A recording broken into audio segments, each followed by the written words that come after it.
Welcome to the Genius Hour, where we converse with the community to find out the stories behind Indianapolis's remarkable people and the opportunities they took to get there.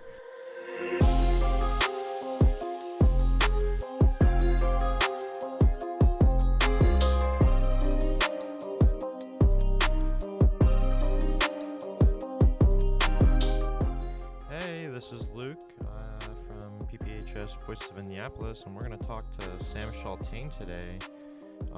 Who wants to start off with the questions? Jacob?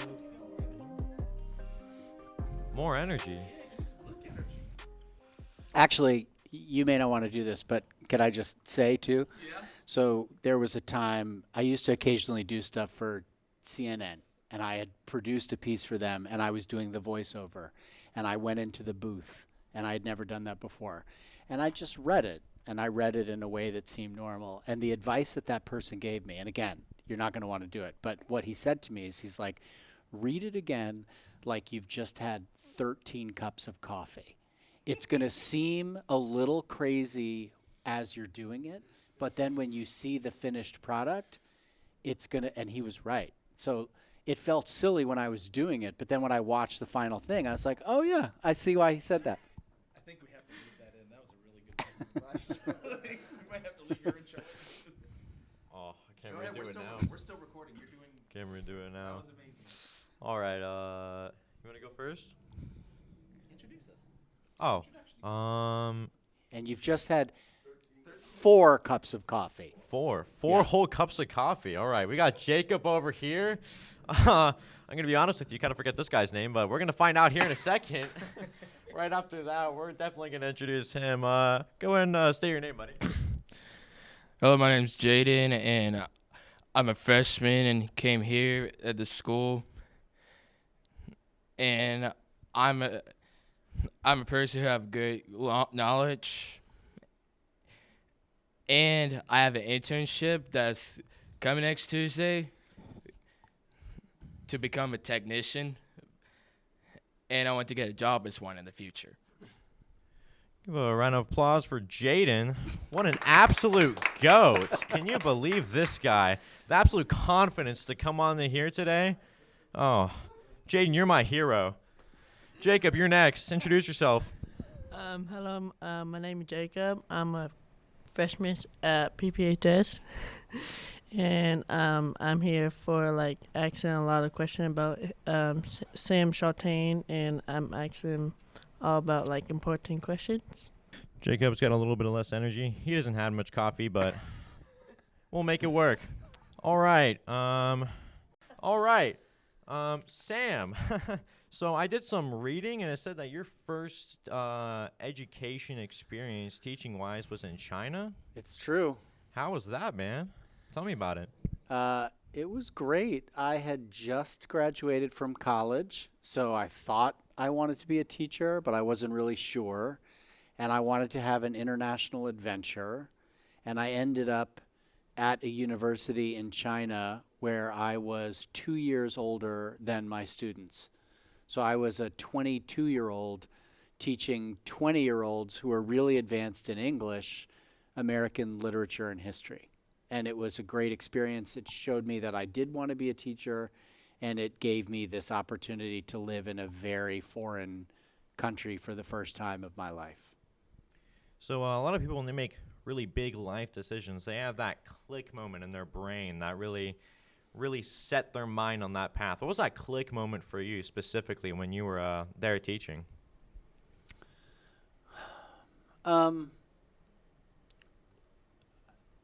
This isn't exactly the answer to the question, but what you made me think of is something that I think you all might appreciate.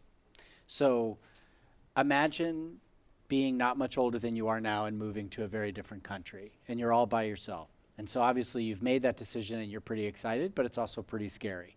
And there was one time pretty early in my time there where I got sick. Nothing serious, but like the flu. And I didn't speak Chinese. And this was 1994. So you really needed to speak Chinese in order to be able to get anything done. And I just remember I wanted a little taste of home. So I wanted like a can of ginger ale. And there was a canteen in the ground floor of the building that I lived in. But I was so terrified to go down there by myself and try in bad Chinese to order a ginger ale. But I was desperate. So I wandered downstairs. I was able to successfully do it. I don't know how. I wandered back upstairs, and I'm drinking this ginger ale, really sick, literally on the other side of the world. And I felt as alone as I've ever felt in my life.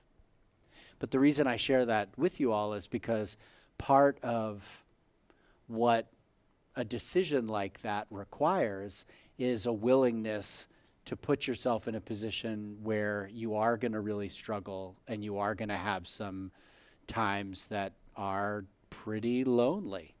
And once I got over that experience, and I started to feel that I had a little bit more courage to explore the city, then I had this amazing, eye-opening experience that kind of gave me a self-confidence to explore the world that I've carried with me ever since. That's amazing. I heard you were the co-director of the First Amendment program. I was. Oh, how did that happen?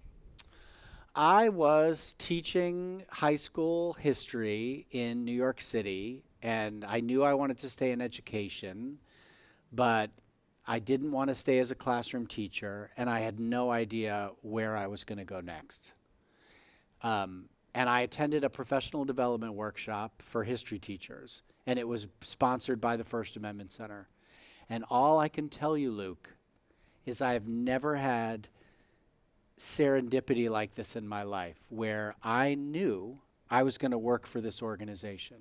I didn't know why, but I treated the workshop as a job interview. I went up to the person afterwards and said, I just love you and your organization. Is it possible that I could work for you?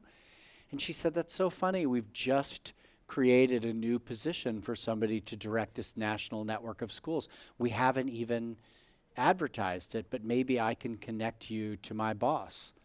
And the next day I was on the phone with her boss, and a week later I was boarding a flight to go to DC to interview for the job, and my whole life changed because of that.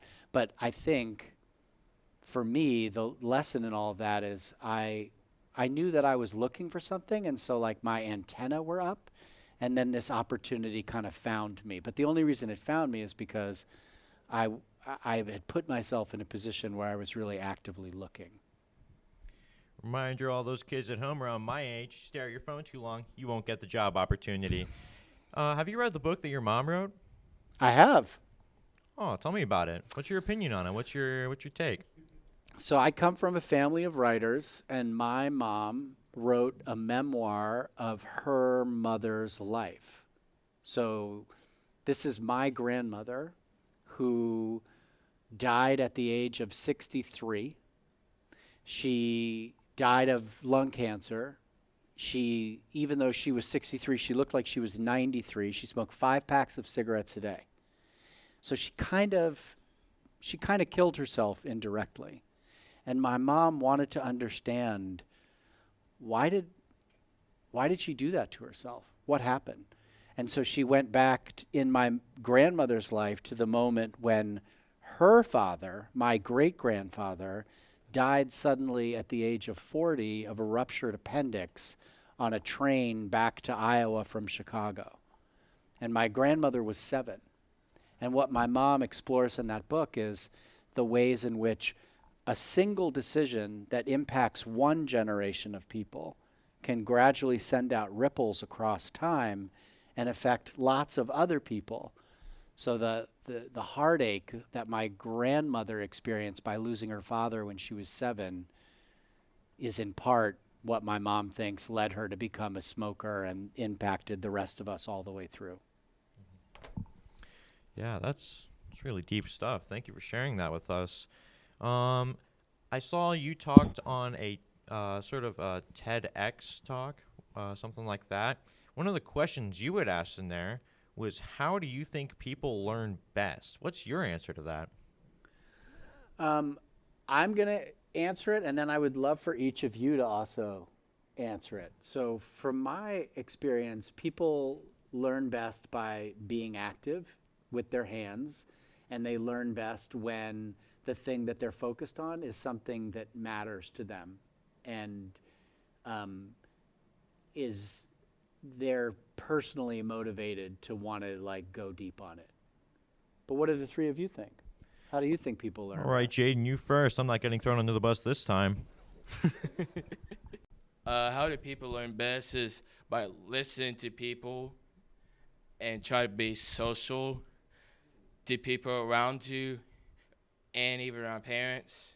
From personal experience, I believe people often learn best when they are guided in the early stages of learning. I feel like if you don't have a foundation to really jump off of, you can't ever truly soar.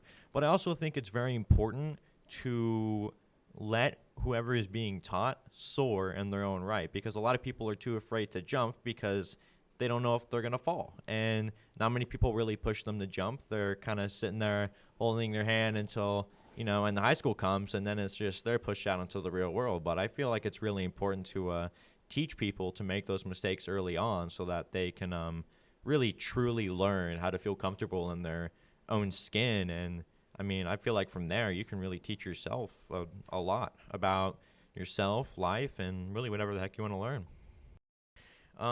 What are the skills of a free people? That's a big one. I would say the most important questions that all of us have to be able to answer of ourselves are, who am I? And of all the things that I can do with my one precious life, what must I do?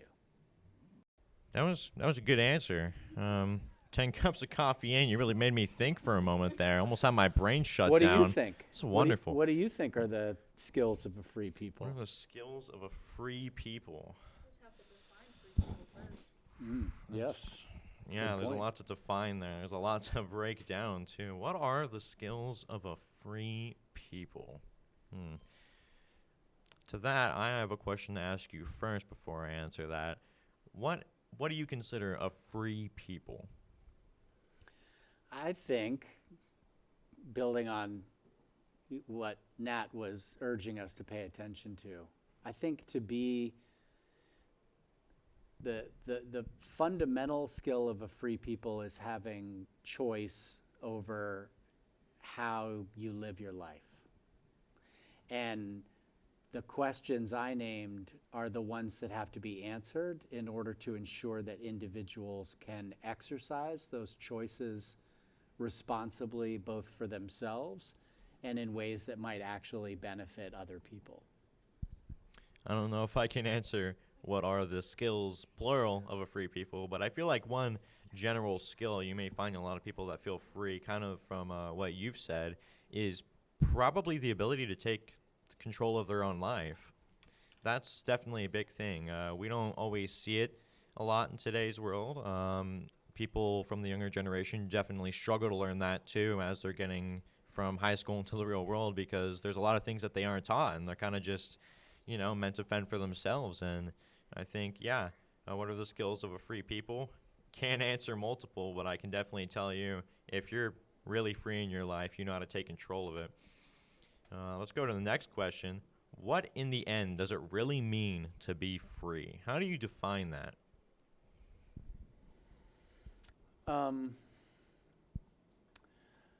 Well, I think being able to have a sense of what matters most to you, and being able to have the space and the autonomy and the capacity to actually live a life where you're fulfilling what that means to you is what makes somebody truly free. That's wonderful. I think when I was scrolling through your Facebook, I found a post that said, "We're all wired differently. How are you wired?" Can you answer that? With regard to me, Yes. I never took like a philosophy class when I was young, but I think I'm wired to I like to wrestle with the big unanswerable questions. I like to be actively in relationship with other people. I like to laugh. I think those are the primary ways in which I'm wired. How about all of you? How would you say you're wired differently? What's most unique about your own wiring? This time we're going to mix it up a little. Jacob, you're getting thrown under the bus first. How are you wired differently? Or maybe a better way to put it, because it's not really about differently, but just what's most distinctive about the way that you are wired? I can't answer that. I don't know. All right. Me personally, I think I'm wired differently in a sense you don't quite see as often. Early on in my life, I liked to lounge back and be pretty lazy. I didn't really like to be uncomfortable. And that is something I think is a hard pill to swallow for a lot of people. It's that in some of these, and it may be a little controversial, so please do not come after me for saying this, but I believe some of the younger generations in today's world have been taught to be comfortable, and it might have discouraged a lot of us from learning to be uncomfortable. I talked to my mom about this recently. Shout out to my mom, wonderful person. And she had mentioned how her parents were pretty strict on her, and how a lot of people that she knew and her friends, when teaching the next generation, really didn't want that to happen. So some of them even went over the top and did anything they could to make sure their kid felt comfortable. And as a result, we now live with a younger generation that struggles to feel uncomfortable and thinks it's a bad thing to feel uncomfortable. I'm here to tell you now, it's not. I try to be pretty uncomfortable for the most part. Sometimes I do still find myself shying away from challenges I probably shouldn't be. I need to get better at that. But I'm definitely wired differently in the aspect that I strive to be uncomfortable for a decent chunk of the time, because the feeling of being uncomfortable is definitely a great teacher. Jacob, back to you again. Got your question ready? I mean, your answer. Like how I'm wired, like I'm lazy, I'm not social, and I listen to people, like my teachers, my parents, my guardians, and like I'm like smart in that, and that's it. Thanks for sticking with the question. Wrap it up. I'm gonna wrap it up real quick. Am I allowed to ask one more question? Sure. Just one more to wrap it up. One pretty big question. They've all been pretty big. I was using some of the questions you asked. So you're here today in our school. You've seen a bit. I'm definitely curious about. I don't quite know how school is back in DC, but there's a question that my friend got by doing a bit of research. Do the schools your children go to hold up to your visions of education? Great question. No. Yeah. It would be hard for them to do so, because I am very lucky in that I get to travel all over the world and see some of the best schools that are out there. But what I would say is I struggle with the fact that the school that my boys go to is not as self-directed as yours. They have less opportunities each day to dive deep on something that matters to them the way that you all can. And so, yeah, I have hope for the ways in which their schools will get better in certain ways. And there are already other aspects of both boys' schools that are really working for them. But it is hard when you know schools as well as I do to not see wherever your own children go and pay attention to the things that you wish were better? Yeah. Just a quick question. Something random, less serious. What's your favorite drink, Sam? My favorite drink? I'm going to go with lemonade. Lemonade? Yeah. Any specific kind or just straight lemonade? Just straight lemonade. I Yeah. don't know whether to be offended or not. Why would you be offended? Well, Just lemonade? Yeah. offended by lemonade. Not just lemonade. Get a load of this I mean, guy. but here's the thing, Nat. Don't you agree that a lot of the best things in life are the simplest things? No. You don't agree? No. Yeah. I mean, No yes, comment. But no. Yeah. What's your favorite drink?